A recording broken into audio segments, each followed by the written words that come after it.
Então, eu vim no evento de pecuária sobre qualidade de carne e eu nunca imaginei que casaria tão bem com minha participação no seu evento hoje, Márcio. É... Bom, basicamente é o seguinte, meu nome é André Bedin Pirajá, sou advogado, terceira geração de produtor rural, fundador do movimento Produtores Rurais pela Liberdade. Para quem não conhece, acessa www.produtorespela-liberdade.com.br. Conheçam lá, tem várias cartas, documentos que a gente já fez. E o ponto principal, eu vou fazer até um gancho com o que o Hernani falou. Na minha fala, eu vou trazer um pouquinho da questão dos insetos, e aí eu vou fazer o paralelo com o carbono. Mas antes da gente entrar no mérito do carbono, eu quero trazer cenário Brasil, as pessoas que estão em Encanto, e as pessoas que estão nos assistindo, porque que na comissão do Senado, a senadora Leila disse: o mercado de carbono é importante em razão dos acontecimentos climáticos que aconteceram no Rio Grande do Sul de enchentes. Por quê? A resposta é muito simples.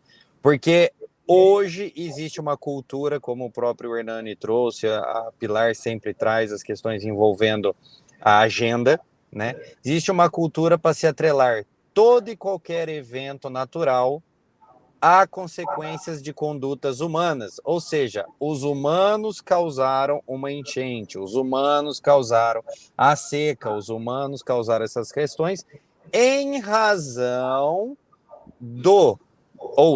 das emissões de gases do efeito estufa das nossas condutas. Basicamente, o aquecimento global existe porque os humanos, na sua a conduta maléfica, eles emitem gases do efeito estufa que alteram o equilíbrio do planeta. Ponto. Qual é o ponto que eu quero tratar com vocês? Muito singelo, eu não sou técnico, eu apenas tenho curiosidade de ler o que os outros escrevem. Existe um estudo que analisou da Earth Science, muito interessante, porque acho que é um dos poucos estudos que tratam da correlação existencial homem-natureza. Existe um estudo onde, na largada, né, o estudo já fala assim: é impossível se medir gases do efeito estufa em razão de que a estação meteorológica que faz esse serviço, a estação climatológica que faz esse serviço, Mauna Lua, né, está localizada do lado de um vulcão e 80% dos dados precisam ser editados. Ou seja, se 80% dos dados de um estudo precisa ser editado, qual é a veracidade desses dados apresentados? Então, de plano, a gente já tem que descartar qualquer medição possível de concentração de gases de efeito estufa possível que existe no mundo. Mas existe um consenso, seja da turma da ONU, seja dos cientistas sérios, existe um consenso de que em 1775, pelos estudos do gelo, Vostok, papapá, a concentração de CO2 era de 280 ppm. Ou seja, 280 partes por milhão. O que é isso? Para quem não entendeu, eu vou exemplificar. De toda a concentração de gases da atmosfera, que nós temos oxigênio, nitrogênio, entre tantos outros gases na atmosfera, o CO2 representa 0,028. Ou seja, lá nessa época, 280 partes dentro de 1 milhão. Ou seja, 280 partes dentro de 1 milhão. Ocorre que existe uma evolução, uma curva dessas emissões que supostamente atrelam a Revolução Industrial. Só que o que não pode se esquecer é que a concentração de 280 partes por milhões em 1775 não existia indústria. Então, como é que tinha 280 partes por milhão em 1775 sem qualquer queima de carvão, ferrovia, qualquer coisa? E aí, hoje, nós temos uma concentração média pela evolução, eles jogam algo em torno de 380, os cimentistas jogam 400 partes por milhão. Vamos usar a conta deles, para dar uma graxa para eles. 400 partes por milhão. Só que 280 para 400, tudo contribuiu para a emissão. E o que contribuiu para essa emissão? Para quem não sabe, nós, na Terra, somos nada. Só de oceano nós temos quase 70%. O oceano é responsável por quase metade das emissões totais de gases de efeito estufa do mundo. Só os oceanos.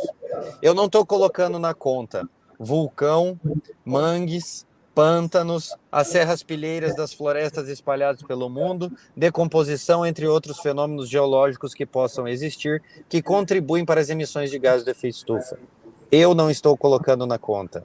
O estudo colocou, em razão da proporcionalidade existente na história.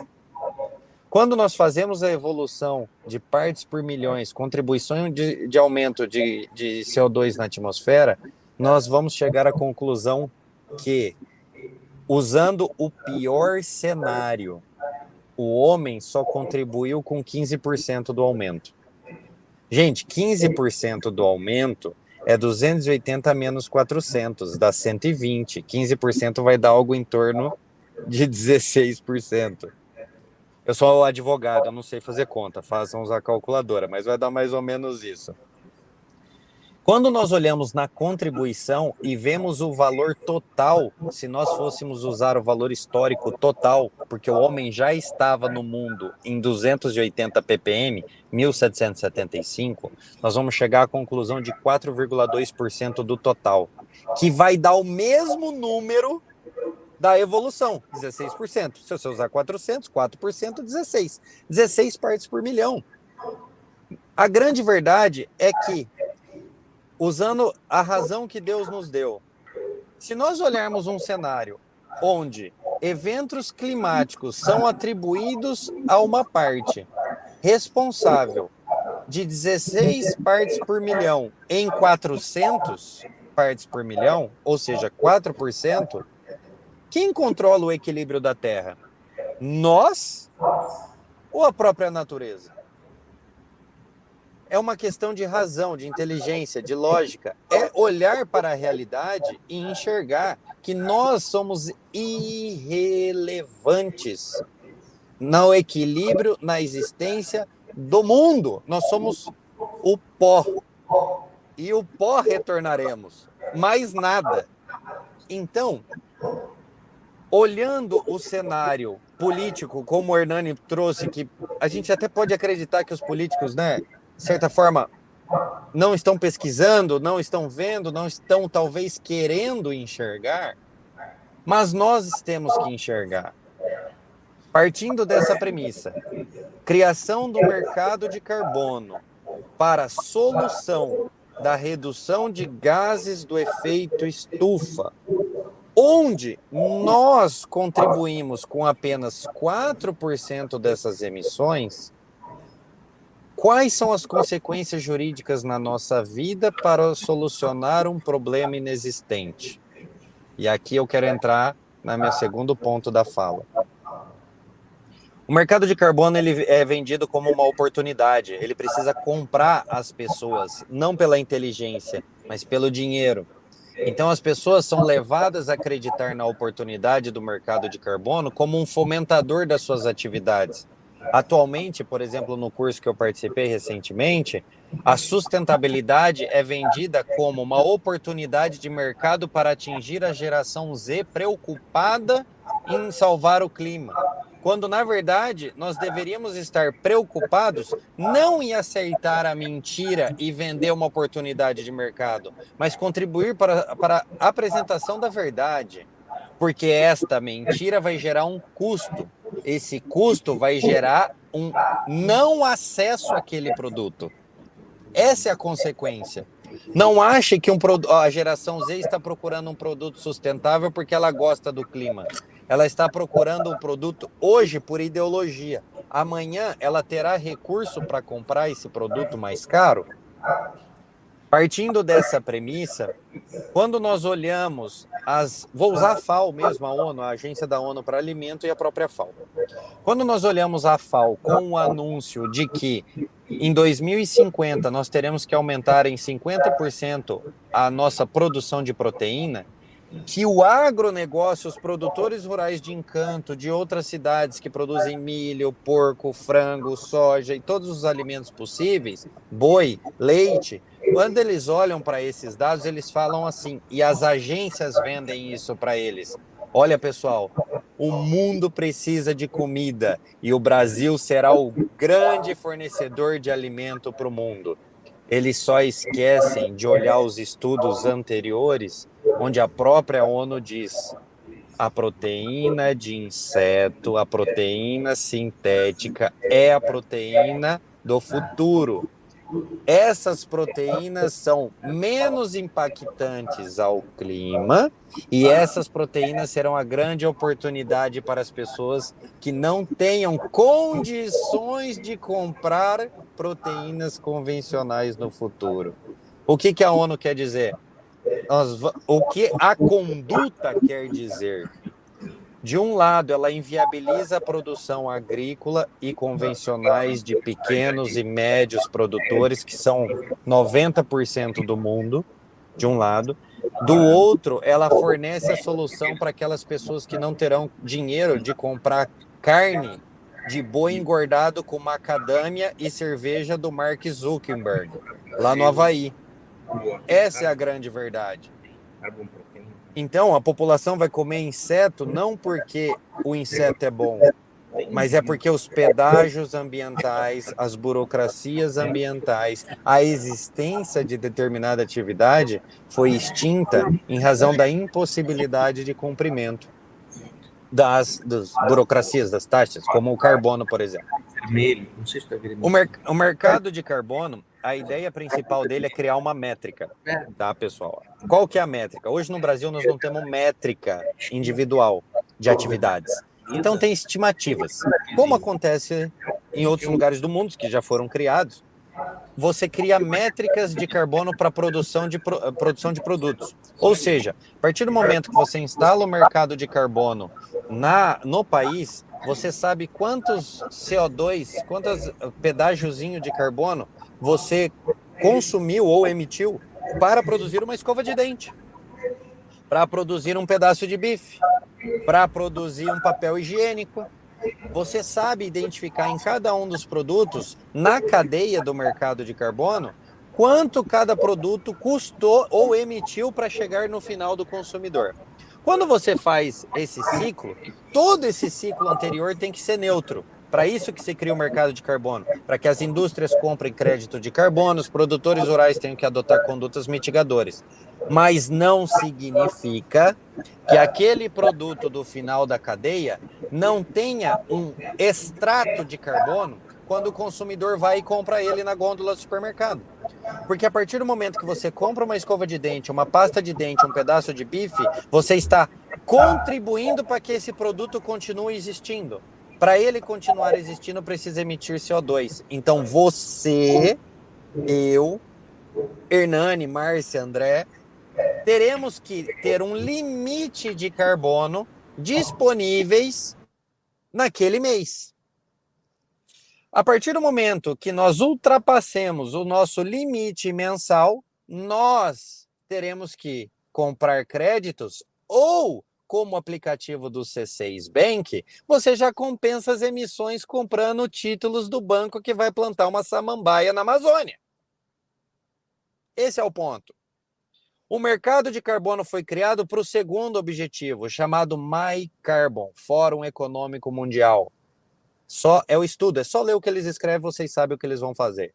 O MyCarbon nada mais é do que o rastreio das condutas humanas. O MyCarbon irá identificar de forma individual a sua pegada de carbono no seu ciclo existencial. Tudo que você fizer na vida será quantificado em CO2. A partir do momento que você tem uma métrica no seu país para estabelecer como os produtos são produzidos e quanto eles emitem na cadeia, você já consegue metrificar ou medir os produtos das gôndolas do supermercado. Quando você chega no supermercado, a primeira pergunta da atendente é: você quer nota fiscal? Digita o seu CPF. Num futuro breve será: leia o QR Code do seu MyCarbon. Pip! e o produto vai passando na gôndola do supermercado para saber quanto de carbono você está emitindo na sua existência humana. Essa é a regra, não sou eu que disse. O próprio Fórum Econômico Mundial tem o plano feito, bonitinho, e ele é divulgado como? Para terminar minha fala e não tomar muito tempo de vocês. Ele é divulgado hoje pelas Smart Cities. O que mais tem no Brasil e no mundo hoje são cidades inteligentes, cidades interconectadas, com os leitores faciais, inteligências artificiais, blockchains para identificar as condutas humanas. E a partir do momento onde você tem uma métrica, mercado de carbono, MyCarbon, você consegue identificar as pessoas, o costume, a conduta das pessoas, e a partir disso nós estaríamos instalando no Brasil hoje, porque cidades já estão querendo fazer isso. Aí no Rio Grande do Sul eu sei que tem cidade que está querendo fazer isso. No Paraná, todo ano tem uma feira de Smart Cities. O que vai acontecer? Instalação de uma coisa chamada crédito social chinês. Acho que o Hernani vai para a mesma linha que eu estou falando, ele já falou uma outra vez, eu lembro. Crédito social chinês. O que é o crédito social chinês? Você vai separar na sociedade os condutos, as pessoas que são inimigas do Estado e amigas do Estado. Quem são as pessoas inimigas do Estado do ponto de vista da Agenda 2030? É aquela pessoa que não compensa os seus carbonos, tem hábitos alimentares que não se enquadram com as novas condutas da Agenda ESG, elas têm condutas carros a diesel ao invés de carros elétricos ou gasolina. Todas essas condutas são quantificadas no seu novo RG, na sua nova carteira de identificação. Com base nisso, essas condutas, essas pessoas terão ou não acesso a determinados serviços públicos, terão ou não custos a mais a serem pagos na sua vida de forma tributária pelos seus hábitos de vida. No fundo, o que se está criando hoje no Brasil com o mercado de carbono é essa métrica para o futuro. Se você me pergunta se os parlamentares têm ideia do que está acontecendo e o que nós precisaríamos fazer para talvez, de certa forma, ganhar tempo ou talvez impedir, é começar discutindo o que realmente importa. Hoje, no Brasil, ninguém discute a não existência do aquecimento global, tirando a gente, entre outras pessoas, são poucos ainda. Ninguém quer discutir esse tema. Hoje, no Brasil, eles querem discutir, por exemplo, sequestro de carbono. E a minha pergunta é para essas pessoas: quem controla a métrica? Enquanto a gente ficar iludido de que pesquisas devem ser feitas para realmente ver quanto carbono emite ou não nas atividades hoje, as pessoas não podem esquecer que o Brasil é visto como forma de se criar o mercado de carbono no Brasil. O Brasil é visto como o grande player de fornecimento de créditos de carbono para o mundo. Nós estamos vivenciando um novo descobrimento do Brasil, um novo neocolonialismo, onde o Brasil será o fornecedor do direito de poluir para outros países no mundo, o direito de desenvolver outros países no mundo. O Brasil é o grande player. Ele é visto como responsável por fornecimento de 40% de todos os créditos de carbono a serem transacionados internacionalmente. Só que, para ser transacionado internacionalmente, caros deputados, senadores, amigos e todos os produtores rurais que possam vir assistir esse vídeo, para que o mercado de carbono seja uma oportunidade, ele tem que obedecer uma regra muito simples. A regrinha da turma que está lá em Bruxelas, lá em Haia, aquela turma que está lá não quer que a métrica seja favorável. Hoje não existe sequestro de carbono lá. Então não ache que o Brasil será um... Eu já sou sustentável porque o meu capim sequestra carbono. Eu já sou sustentável porque eu planto soja. Sabe por que não é? Porque eles disseram que não é. E você sabe por quê? Porque não dá para sequestrar carbono na França. Não dá para sequestrar carbono na Irlanda. Eles não têm forrageira como nós temos. Então, se lá no país deles não dá para fazer isso, é óbvio que não vai dar para fazer no Brasil. Então, não achem que o mercado de carbono é uma oportunidade. Na verdade, vocês estão aceitando uma imposição, ou melhor, vocês estão aceitando um novo tirano sem saber as consequências futuras das condutas dele. Márcia, me perdoe se eu me excedi, tomei o tempo do pessoal. Eu tô na estrada, saindo de um, indo para outro. Tive que ouvir nas palestras maravilhosas, cada palestra maravilhosa. Mas uma me presenteou com ESG e aquecimento global. Então eu falei assim, perfeito o meu encontro com a Márcia amanhã. Falei assim, ótimo. Um grande abraço a todos vocês, fiquem com Deus e até a próxima.